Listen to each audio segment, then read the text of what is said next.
જામનગરના ward number 4માં Swaminarayan નગરથી Gandhinagar વિસ્તાર સુધી કોર્પોરેશન દ્વારા ડીપી કપાત હાથ ધરવામાં આવનાર છે। આ સમગ્ર મામલામાં હાલમાં સ્થિતિ એવી છે કે આ પ્રકરણ ગુજરાત હાઈકોર્ટમાં છે અને હાઈકોર્ટે અરજદારોને સાંભળવા માટે 24મી જૂન આપી છે।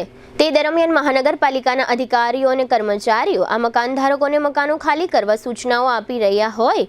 કોંગ્રેસના નગરસેવિકા રચનાબેન નંદાણીયાની આગેવાની હેઠળ આ વિસ્તારના રહેવાસીઓ આજે શનિવારે રજાના દિવસે કોર્પોરેશનમાં ગયા હતા અને ઇન્ચાર્જ આસિસ્ટન્ટ કમિશનર ભાવેશ જાનીની મુલાકાત કરી હતી। જામનગર મહાનગરપાલિકા નાણાકીય વર્ષ 2025-26નો આપનો વેરો એડવાન્સ ભરપાઈ કરો અને મેળવો 10% થી 25% સુધીની રિબેટ।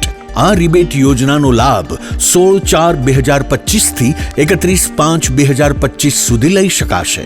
આ યોજનામાં સામાન્ય કરદાતાઓને 10% રિબેટ, સિનિયર સિટીઝન, શારીરિક ખોટખાંપણવાળા, બીપીએલ કાર્ડ ધારક અને વિધવા કરદાતાઓને 15% રિબેટ, માજી સૈનિકોને, સ્વાતંત્ર્ય સેનાનીઓ, શહીદોની વિધવાઓ, અનાથાશ્રમ, વૃદ્ધાશ્રમ, અપંગાશ્રમ અને અંધાશ્રમને 25% રિબેટ।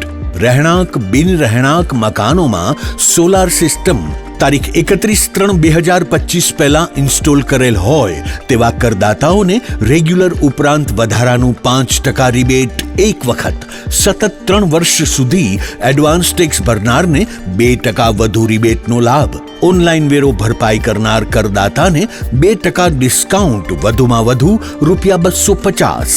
આપના મોબાઈલના પ્લે સ્ટોર તથા એપ સ્ટોરમાંથી જેએમસી કનેક્ટ એપ ડાઉનલોડ કરી પ્રોપર્ટી ટેક્સ ઓનલાઈન ભરવાની સાથે દરેક સર્વિસનો લાભ લઈ શકો છો। તેમજ મહાનગરપાલિકાની વેબસાઇટ www.mcjamnagar.com દ્વારા પણ ઓનલાઈન એડવાન્સ ટેક્સ ભરી શકો છો। હાઉસ ટેક્સ અને વોટર ચાર્જની રકમ ભરવા માટે અહીં આપેલી જગ્યાઓ ઉપર સ્વીકારાશે।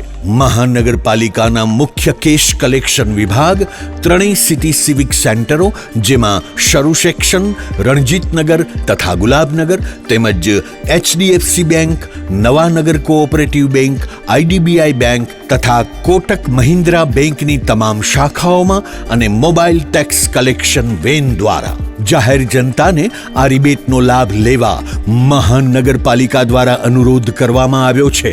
આ રિબેટ યોજનાની છેલ્લી તારીખ 31/5/2025 નોંધી લેશો। ધન્યવાદ।